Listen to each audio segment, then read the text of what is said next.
ಈ ರಾಣಿ ಜರಿ ಹೇಗೆ ಬಂತು, ಈ ಬಳ್ಳಾರಿ ಕೋಟೆ ಹೇಗಿತ್ತು, ಇಲ್ಲಿಯ ಒಂದು ರಾಜಾಡಳಿತದಲ್ಲಿ ಯಾವ ತರ ವೈಭವ ಇತ್ತು ಅನ್ನೋದ್ರ ಬಗ್ಗೆ ನಮ್ಮ ಯಾದವ್ ಸರ್ ಅದ್ರ ಬಗ್ಗೆ ಸಂಕ್ಷಿಪ್ತವಾಗಿ ವಿವರಣೆ ಕೊಡ್ತಾರೆ. ಪ್ರಮುಖವಾದಂಥ ವಾಣಿಜ್ಯ ದಾರಿಯಾಗಿತ್ತು ಈ ಸಮುದ್ರ ಮಾರ್ಗಕ್ಕೆ ಮತ್ತೆ ದ್ವಾರ ಸಮುದ್ರಕ್ಕೆ. ಇದು ವಾಣಿಜ್ಯ ಮಾರ್ಗ ಆಗಿದ್ದಿರ್ಬೋದು.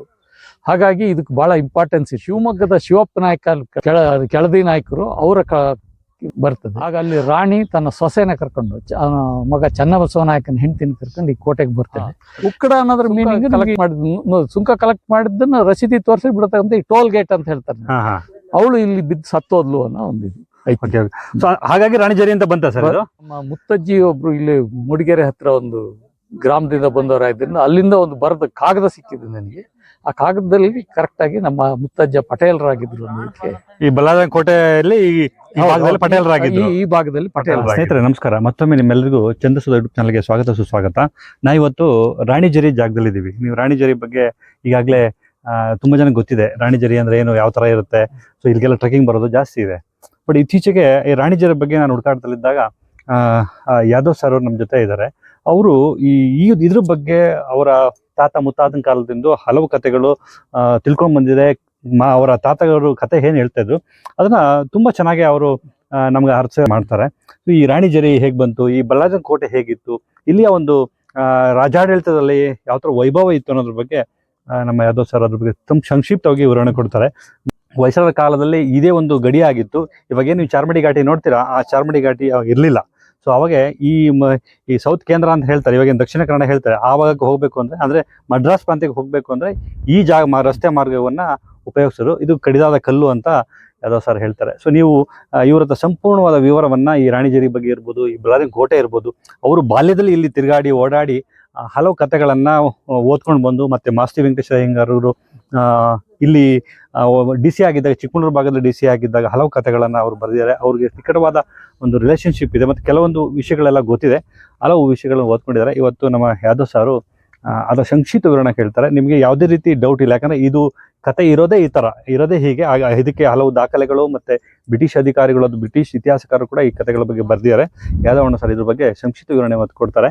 ಸೊ ನೀವು ದಯವಿಟ್ಟು ಈ ವಿಡಿಯೋ ನೋಡಿ, ನೀವು ಕಥೆಗಳನ್ನ ನಿಮ್ಗೇನು ಗೊತ್ತಿಲ್ಲ ಅಂದ್ರೆ ವಿಡಿಯೋ ನೋಡಿದ್ಮೇಲೆ ಕಮೆಂಟ್ ಮಾಡಿ.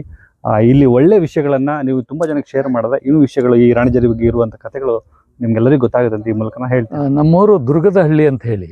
ದುರ್ಗದಹಳ್ಳಿ, ದುರ್ಗ ಅಂತ ಹೇಳಿದ್ರೆ ಕೋಟೆ.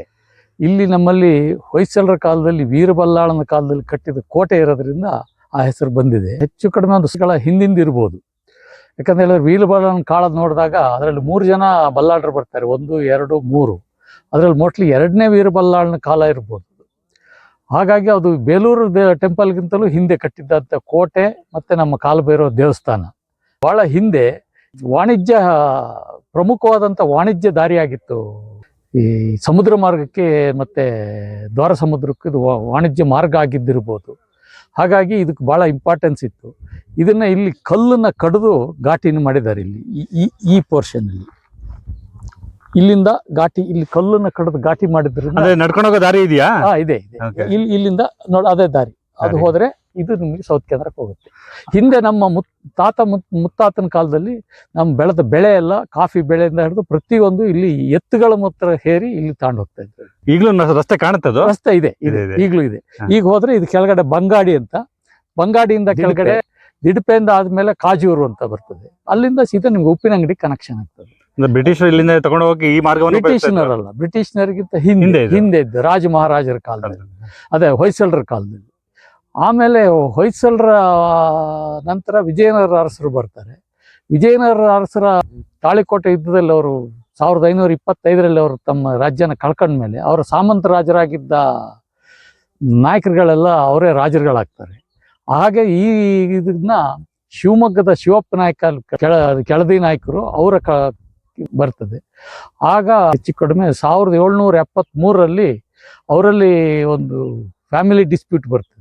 ಆಗಿನ ಬಸಪ್ಪ ನಾಯಕನ ಹೆಂಡತಿ ತನ್ನ ಮಗನಿಗೆ ಪಟ್ಟ ಕಟ್ಟದೆ ಅವನು ಸೇನಾಧಿಪತಿ ಜೊತೆ ಅನೈತಿಕ ಸಂಬಂಧ ಇಟ್ಕೊಟ್ಲು ಅನ್ನೋ ಒಂದು ಗುಲ್ಲು ಹಬ್ಬಿ, ಆ ಗಲಾಟಿನಲ್ಲಿ ಹೈದರಾಲಿ ಅದನ್ನು ಉಪಯೋಗಿಸ್ಕೊಂಡು ಅವಳನ್ನ ಅಟ್ಯಾಕ್ ಮಾಡಿದಾಗ ಅಲ್ಲಿ ದಾಳಿ ಮಾಡ್ತಾನೆ. ಆಗ ಅಲ್ಲಿ ರಾಣಿ ತನ್ನ ಸೊಸೆನ ಕರ್ಕೊಂಡು ಮಗ ಚನ್ನಬಸವ ನಾಯಕನ ಹೆಂಡತಿನ ಕರ್ಕೊಂಡು ಈ ಕೋಟೆಗೆ ಬರ್ತಾಳೆ. ಯಾಕಂತ ಹೇಳಿದ್ರೆ ಆ ಬಸಪ್ಪ ನಾಯಕನ ಹೆಂಡತಿ ಈ ಊರಿನಲ್ಲಿ ಇದ್ದಿರ್ಬೋದು ಅಂತ. ಈ ಈ ಈ ಬಲ್ಲಾಳರಾಯನ ದುರ್ಗಕ್ಕೆ ಸೇರಿದವಳು ಇದ್ದಲ್ಲ, ಅವನ ಮಗಳು ಅಂತ ಒಂದು ಇದು ಇದೆ, ಕತೆ ಇದೆ. ಕತೆ ಇದೆ. ಅದ್ರ ಬಗ್ಗೆ ಸರಿಯಾದ ಐತಿಹಾಸಿಕ ದಾಖಲೆಗಳಿಲ್ಲ.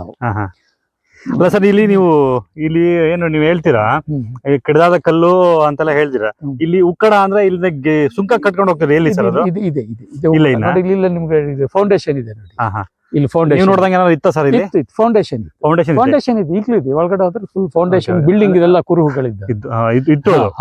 ಉಕ್ಕಡ ಅನ್ನೋದ್ರ ಮೀನಿಂಗ್ ಸುಂಕ ಕಲೆಕ್ಟ್ ಮಾಡಿದ್ದನ್ನ ರಸೀದಿ ತೋರಿಸಿ ಬಿಡತಕ್ಕಂತ ಈ ಟೋಲ್ ಗೇಟ್ ಅಂತ ಹೇಳ್ತಾರೆ. ಈ ಇದೆಲ್ಲ ಇವಾಗಿಂದ ಏನ್ ಟೋಲ್ ಗೇಟ್ ಕಾಣುತ್ತೆ? ಟೋಲ್ ಗೇಟ್ ಸೇಮ್ ಅದೇ ಉಕ್ಕಡ ಅಂತ ಹೇಳಿ. ಹಾಗಾಗಿ ಈ ಸುಂಕ ಟೋಲ್ ಗೇಟ್ ಅನ್ನೋ ಕಾನ್ಸೆಪ್ಟ್ ಅವಾಗಿಂದಾನೇ ಬಂತು. ಹೌದು ಹಾಗೆ ಉಕ್ಕಡ ಅಂತೀವಿ. ನೀವು ಉಕ್ಕಡ ಅನ್ನೋ ಚಿಕ್ಕನೂರಿನಲ್ಲಿ, ನೀವು ಕೊಳಗಾಮಿನಲ್ಲೂ ಒಂದು ಉಕ್ಕಡ ಅಂತಿದೆ, ಊರಿದೆ ಅಲ್ಲ ಊರಿದೆ. ಊರು ಅಂತ ಹೇಳಿದ್ರೆ ಅದು ಇದೇ ತರ ಉಕ್ಕಡ ಅಂತ ಹೇಳಿದ್ರೆ ಇದೇ ಅರ್ಥ. ಇದಕ್ಕೆ ನೀವು ಸರಿಯಾದ ಮಾಹಿತಿ ಬೇಕು ಅಂತ ಹೇಳಿದ್ರೆ ಮಾಸ್ತಿ ವೆಂಕಟೇಶ ಅಯ್ಯಂಗಾರರ ಚನ್ನಬಸವ ನಾಯಕ ಅಂತ ಹೇಳಿ ಕಾದಂಬರಿ ಬರ್ದಿದ್ದಾರೆ.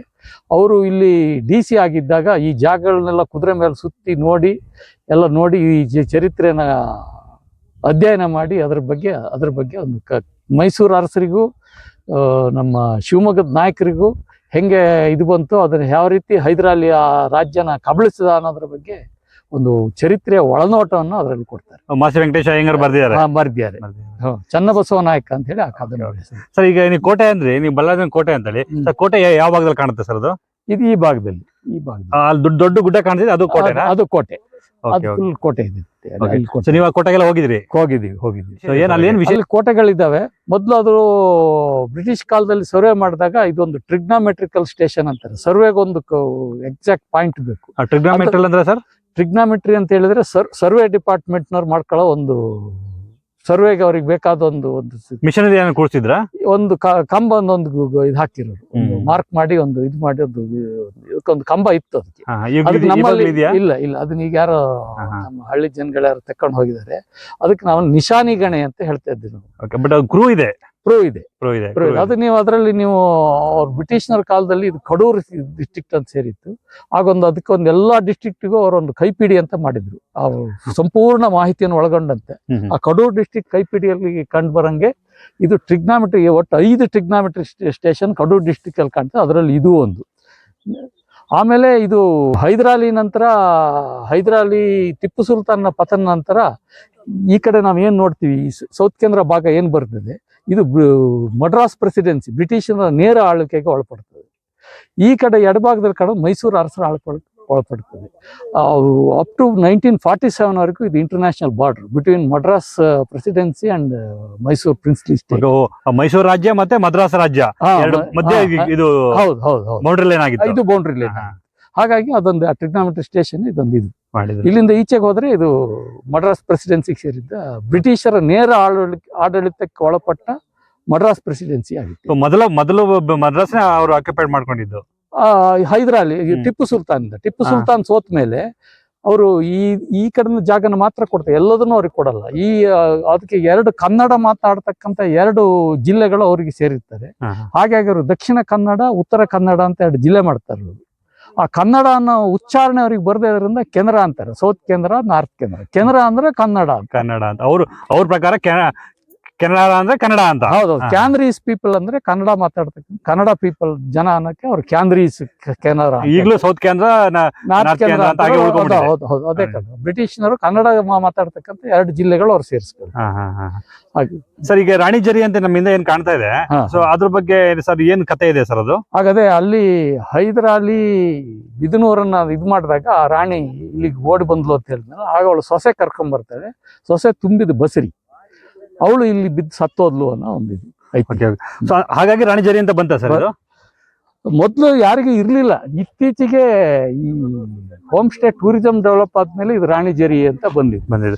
ಇವರು ಮಾಸ್ತಿ ವೆಂಕಟೇಶ ಅಯ್ಯಂಗಾರ ಹೇಳೋ ಪ್ರಕಾರ, ಆಗಿನ ಜನ ಹೇಳಿದ ಕತೆ ಪ್ರಕಾರ ಅವ್ರು ಕೋಟೆ ಬಾಗಿಲಿಂದ ಬಿದ್ದು ಸತ್ತೋದ್ಲು ಅಂತ. ಬಟ್ ಇಲ್ಲಿಂದ ಅಲ್ಲ, ಇಲ್ಲಿ ಸತ್ಲು ಅನ್ನೋದು ಇಲ್ಲ, ಇದಕ್ಕೇನು ಇಲ್ಲ. ಅವರು ಹೇಳೋ ಪ್ರಕಾರ ಆಗ ಅವರು ಸಹ ಈ ಮಾಸ್ತಿ ವೆಂಕಟೇಶ ಅಯ್ಯಂಗಾರರು ಕೂಡ ಇಲ್ಲಿ ಲೋಕಲ್ ಜನಗಳನ್ನೆಲ್ಲ ಎಲ್ಲ ಕಲೆಕ್ಟ್ ಮಾಡಿದ್ರು. ಕತೆಗಳನ್ನೇ ಅವ್ರ ಚರಿತ್ರೆಯಾಗಿ ರೂಪ ಮಾಡಿ ಮಾಡಿದ್ರು. ಅಲ್ಲ ಅದಕ್ಕೆ ಅವರು ಕೊಡ್ತಕ್ಕಂತ ಇದು ಅಂತ ಹೇಳಿದ್ರೆ ವಿಲ್ಕ್ಸ್ ಅಂತ ಹೇಳಿ ಬ್ರಿಟಿಷ್ ಚರಿತ್ರಕಾರ, ಅವನು ಇದ್ರ ಬಗ್ಗೆ ಬರ್ದಾನೆ. ಓಕೆ. ಯಾವಾಗ ಬಿದನೂರು ಓಡ್ ಬಂದಾಗ ಮೋಸ್ಟ್ಲಿ 1773 ಅನ್ಸ್ತೀನಿ, 1773 ಆರ್ 1776 ಅದರಲ್ಲಿ ಬಂದಿದ್ದು ಅಂತ ಹೇಳಿ ಇದನ್ನ ಉಲ್ಲೇಖ ಮಾಡಿದ್ದಾನೆ. ಯಾರು ಬ್ರಿಟಿಷ್ ಚರಿತ್ರಕಾರ, ಬಲ್ಲಾಳರಾಯನ ದುರ್ಗಕ್ಕೆ ರಾಣಿ ಓಡಿ ಬಂದ್ಲು ಅನ್ನೋದ್ರ ಬಗ್ಗೆ ಫುಲ್ ಡೀಟೇಲ್ಸ್ ಕೊಡ್ತಾನೆ ವಿಲ್ಕ್ಸ್ ಅಂತಕ್ಕಂಥ ಬ್ರಿಟಿಷ್ ಚರಿತ್ರಕಾರ. ಆಗ ಅವನಿಗೆ ಹೈದರಾಲಿಗೆ ಅಲ್ಲಿ ಸುಮಾರು 1,23,00,000 ಪೌಂಡ್ ಬೆಳೆ ಬಾಳೋ ಚಿನ್ನ ಬೆಳೆ ಸಿಗುತ್ತಂತ ಅವನಿಗೆ. ಹಾಗಾಗಿ ಅವ್ ಮೈಸೂರು ರಾಜರಿಗಿಂತಲೂ ಅವ್ನು ಸ್ಟ್ರಾಂಗ್ ಆಗ್ತಾನೆ ಹೈದರಾಲಿ.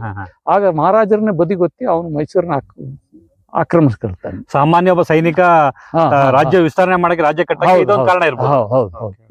ಇದು ಒಂದು ಮುಖ್ಯ ಕಾರಣ ವಿಲ್ಕ್ಸ್ ಹೇಳ್ತಾರೆ. ಇದೆಲ್ಲ ಬ್ರಿಟಿಷ್ ಅಧಿಕಾರಿಗಳು ಬರ್ದಿರೋದು ಇತಿಹಾಸಕಾರರು. ಈ ಇತಿಹಾಸವನ್ನ ಕುವೆಂಪು ಕನ್ನಡ ಗುರುಗಳಾಗಿದ್ದ AR ಕೃಷ್ಣಶಾಸ್ತ್ರಿಗಳು ಕುವೆಂಪುರವರಿಗೆ ಆಗೆಲ್ಲ ಹೇಳ್ತಾರಂತೆ, ನೀವು ಬರೀ ಬ್ರಿಟಿಷ್ ಚರಿತ್ರೆಯ ಮೇಲೆ ಶೇಕ್ಸ್ಪಿಯರ್ ಬರ್ದಿರ್ತಾನೆ, ರಕ್ತಾಕ್ಷಿ, ಹ್ಯಾಮ್ಲೆಟ್, ಆಮೇಲೆ ಕೆಲವು ನಾಟಕಗಳನ್ನು ಬರೆದಾನೆ. ಅದೇ ರೀತಿ ನಮ್ಮ ಚರಿತ್ರೆಯಲ್ಲೂ ಇಂಥ ಘಟನೆಗಳಿದ್ದಾವೆ, ಇದನ್ನ ನೀವು ಕತೆ ಮಾಡಬೇಕು, ಕಾದಂಬರಿ ಮಾಡಬೇಕು ಅಂದಾಗ ಶೇಕ್ಸ್ಪಿಯರ್ನ ಹ್ಯಾಮ್ಲೆಟ್ನ ಆಧಾರ ಇಟ್ಕೊಂಡು ಈ ಬಿದನೂರಿನ ಕಥೆಯನ್ನ ಇಟ್ಕೊಂಡು, ಆ ರಾಣಿ ಕಥೆ ಇಟ್ಕೊಂಡು ಕುವೆಂಪು ರಕ್ತಾಕ್ಷಿ ಅಂತ ಒಂದು ನಾಟಕ ಬರೆದಿದ್ದಾರೆ. ಅದರ ಮುನ್ನುಡಿನಲ್ಲಿ ಬಹಳ ಡೀಟೇಲ್ಸ್ ಇದೆ, ಇದ್ರ ಡೀಟೇಲ್ಸ್ ಬಗ್ಗೆ. ಆ ಬುಕ್ಸ್ ಅಲ್ಲಿ ಮುನ್ನುಡಿಯಲ್ಲಿದೆ ಸರ್. ಮುನ್ನುಡಿ ಕಾದಂಬರಿಯಲ್ಲಿ ಅಷ್ಟು ವಿಸ್ತಾರವಾಗಿ, ಯಾಕಂದ್ರೆ ಅದಕ್ಕೊಂದು ನಾಟಕ ಆಗಿರೋದ್ರಿಂದ ಅದರಲ್ಲಿ ಇಷ್ಟು ವಿಸ್ತಾರವಾಗಿ ಅದು ಬರೋದಿಲ್ಲ. ಆದ್ರೆ ಇವ್ರು ಇದ್ರಲ್ಲಿ ಅದು ಚನ್ನಬಸವ ನಾಯಕದಲ್ಲಿ ಬಹಳ ಅಲ್ಲಿ ಅವರು ಕೆಲವೊಂದು ಕಾಲ್ಪನಿಕ ಪಾತ್ರಗಳನ್ನ ಸೇರಿಸ್ಕೊಂಡು ಆಲ್ಮೋಸ್ಟ್ ಅಲ್ಲಿ ಚಾರಿತ್ರಿಕ ಪಾತ್ರಗಳನ್ನ ಇಟ್ಕೊಂಡು ಇದನ್ನ ಬರ್ದಿದೆ. ಅದೊಂದು ನಿಮ್ಗೊಂದು ಚರಿತ್ರೆ ಒಳನೋಟ ಕೊಡ್ತದೆ. ಬಹಳ ಅದ್ಭುತವಾದ ಕಾದಂಬರಿ. ಅದು ಬಹಳ ಅದ್ಭುತವಾದ ಕಾದಂಬರಿ. ಅದು ಯಾಕೆ ಹೆಚ್ಚಿಗೆ ಮುನ್ನೆಲೆಗೆ ಬರಲಿಲ್ಲ ಅಂತ ಹೇಳಿದ್ರೆ, ಆ ರಾಣಿ ಒಂದು ಲಿಂಗಾಯತ ಕಮ್ಯುನಿಟಿಗೆ ಸೇರಿದಳಾಗಿರ್ತಾರೆ. ಆಗ ಆ ಕಮ್ಯುನಿಟಿಯವರು ಬಹಳ ಅದನ್ನ ವಿರೋಧ ವ್ಯಕ್ತಪಡಿಸ್ತಾರೆ. ಹಾಗಾಗಿ ಅದೊಂದು ಸ್ವಲ್ಪ ಹಿಂದೆ ಸರಿ. ಇವಾಗ ಪ್ರವಾಸಿಗರು ರಾಣಿಜರಿ ಅಂತ ಬರ್ತಾರೆ, ಅವ್ರಿಗೆ ಈ ಕತೆ ಅಷ್ಟು ಗೊತ್ತಿಲ್ಲ ಅನ್ಸುತ್ತೆ ಸರ್. ಇಲ್ಲ, ಹೆಚ್ಚು ಕಡಿಮೆ ಗೊತ್ತಿಲ್ಲ. ಯಾಕಂದ್ರೆ ಇಲ್ಲಿ ಯಾರು ಲೋಕಲ್ ಅಲ್ಲಿ ಅಷ್ಟು ತಿಳುವಳಿಕೆ ಇದ್ದರೆ ನನಗೆ ಓದ್ದವ್ರು ಕಡಿಮೆ ಅನ್ಸ್ತದೆ. ತುಂಬಾ ಗುಡುಗಾಡೆ ಆದ್ರಿಂದ ಆ ಲೆವೆಲ್ಗೆ ಗೊತ್ತಿಲ್ಲ. ಮತ್ತೆ ಇತಿಹಾಸವನ್ನ ಅಷ್ಟೊಂದು ಹುಡುಕೋ ಪ್ರಯತ್ನ ಮಾಡಿಲ್ಲ. ಸೊ ಈ ಕಥೆಗಳೆಲ್ಲ ಸರ್ ನಿಮ್ಗೆ ಎಲ್ಲಿಂದ ಹೇಗೆ ಸಿಕ್ತು ಸರ್? ನನಗೆ ಮೊದಲು ಸಿಕ್ಕಿದ್ದು, ನಾನು ಮೈಸೂರಿನಲ್ಲಿ ಕಾನೂನು ಅಧ್ಯಯನ ಮಾಡ್ತಾ ಇರ್ಬೇಕಾದ್ರೆ ನನ್ನ ರೂಮ್ ಪಕ್ಕ ಒಬ್ರು MA ಅಧ್ಯಯನ ಮಾಡ್ತಕ್ಕಂಥ ವಿದ್ಯಾರ್ಥಿ ಸಿಕ್ಕಿದ್ರು. ಅವರು ಅಲ್ಲಿ ಚನ್ನಬಸವ ನಾಯಕ ಕಾದಂಬರಿ ಇತ್ತು.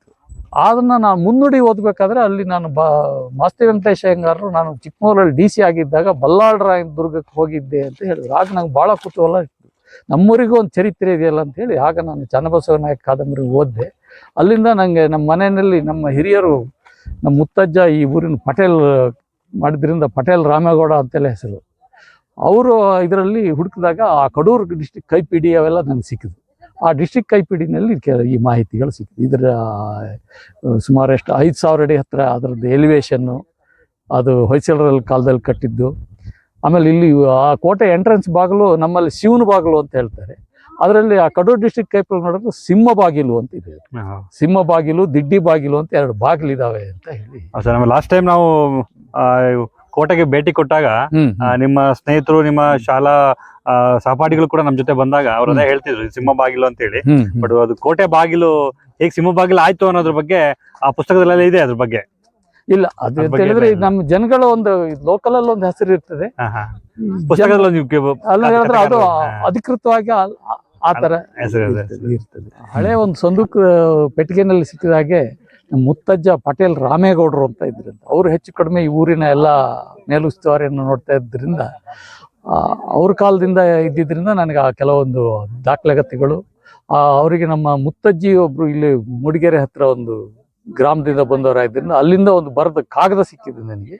ಆ ಕಾಗದದಲ್ಲಿ ಕರೆಕ್ಟ್ ಆಗಿ ನಮ್ಮ ಮುತ್ತಜ್ಜ ಪಟೇಲರಾಗಿದ್ರು ಅನ್ನೋದಕ್ಕೆ. ಈ ಬಲ್ಲಾಳ ಕೋಟೆಯಲ್ಲಿ ಈ ಭಾಗದಲ್ಲಿ ಪಟೇಲರಾಗಿದ್ರು. ಇದರ ಹೆಚ್ಚು ಕಡಿಮೆ ಮೇಲುಸ್ತುವಾರಿಯನ್ನು ಅವ್ರ ಕೈ ಕೆಳಗಡೆ ಇತ್ತು. ಮೇಲೆ ಇದೊಂದು ಸ್ಟ್ರಾಟಜಿಕಲ್ ಇಂಪಾರ್ಟೆಂಟ್ ಪ್ಲೇಸ್ ಆಗಿದ್ರಿಂದ ಇದೊಂದು ಕೋಟೆ ಇರಲಿಲ್ಲ, ಹೊಯ್ಸಳರು ಕಟ್ಟಿದ್ದು. ಯಾಕಂತ ಹೇಳಿದ್ರೆ ಇದೊಂದು ಅವರ ರಕ್ಷಣಾತ್ಮಕಕ್ಕೆ ಒಳ್ಳೆ ಇದೊಂದು ಆಯಕಟ್ಟಿನ ಜಾಗ ಇದು. ಓಕೆ ಆಯಕಟ್ಟಿನ ಜಾಗ ರಕ್ಷಣೆ ಮಾಡ್ಲಿಕ್ಕೋಸ್ಕರ ಇದೊಂದು ಈ ಉಕ್ಕಡ ಮತ್ತೆ ಆ ಕೋಟೆನ ಕಟ್ಟಿ ಇಲ್ಲೊಂದು ಅವ್ರದ್ದೊಂದು ಸೈನ್ಯ ಒಂದು ತುಕಡಿ ಇಟ್ಟಿದ್ರು. ಹಾಗಾಗಿ ಅದೆಲ್ಲ ಈ ಊರು ನಮ್ಮ ಮುತ್ತಜ್ಜನ ಕಾಲದಲ್ಲಿ ನಮ್ಮ ಕುಟುಂಬದ ಈ ಪತ್ರದಿಂದ ನಿಮ್ಗೆ ಇನ್ನಷ್ಟು ಮಾಹಿತಿ ಗೊತ್ತಾಯ್ತು. ಮಾಹಿತಿ ಗೊತ್ತಾಯ್ತು. ಈ ಬಲಾಜನ್ ಕೋಟೆ ಹಾ. ನಮ್ಮ ವಂಶಸ್ಥರ ಅಧೀನದಲ್ಲಿ ಇತ್ತು ಅನ್ನೋದು ಗೊತ್ತಾಗಿದೆ. ಕೋಟೆ ಇರ್ಲಿಲ್ಲ ಬಟ್ ಜಾಗ ಮಾತ್ರ ಈ ಕಡೆ ಜಾಗ ಇತ್ತು. ಸುತ್ತಮುತ್ತ ಕೋಟೆ ಹಳ್ಳಿಗೆ ಹಳ್ಳಿ ಸುತ್ತಮುತ್ತ ಇದರದ ಓಕೆ ಓಕೆ